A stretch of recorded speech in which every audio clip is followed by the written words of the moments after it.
and I want to thank Assistant Secretary Kapoor for his presence here today. We are gathered to discuss one of the most important regions in the world, South and Central Asia. Our strategy there is key to the United States' national security and economic strength and our global presence. South and Central Asia is home to nearly 2 billion people, dynamic economies, and strategic waterways that shape the balance of power in the Indo-Pacific.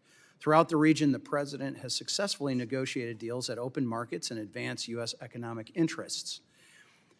Now we are going to engage, and how we engage will define America's role in Asia for decades to come. China has come to the same conclusion, no surprise. Through its Belt and Road Initiative, China engages in predatory lending to further its security interests and force smaller nations into debt traps. Furthermore, China has hardened its border with India, Nepal, and Bhutan, building infrastructure to support its military aspirations. Despite its distance from our shores, maintaining a free and open Indian Ocean is a priority for our national and our economic security. The Indian Ocean is one of the busiest maritime corridors on the Earth, carrying the lifeblood of global commerce and energy, including more than 80% of global seaborne oil trade. Safeguarding these sea lanes through enhanced naval cooperation with partners and allies will only serve to counter China's growing influence and limit its malign behavior in the region. Alongside President Trump, I too see the importance of our naval base on Diego Garcia in the middle of the Indian Ocean.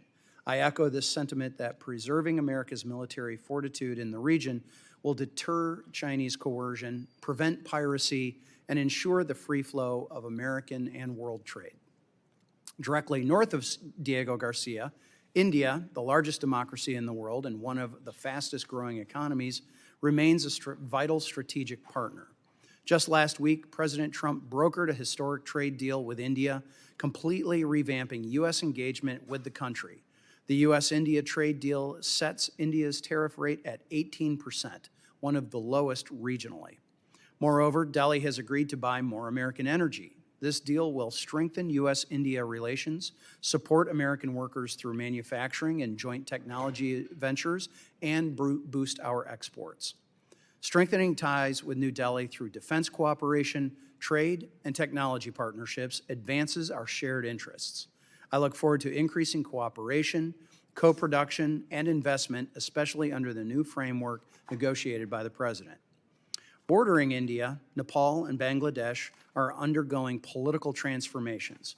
Bangladesh will hold free elections tomorrow, following its 2024 July revolution, which ousted an authoritarian government. In September of 2025, Nepalese youth overthrew the government, and Nepal will hold democratic elections next month. Both of these instances offer new chapters for engagement in South Asia, defining U.S. relations with these new governments. South and Central Asia is a dynamic region. Young, growing populations are more often drawn to Western cultures and values than to China's authoritarian alternative.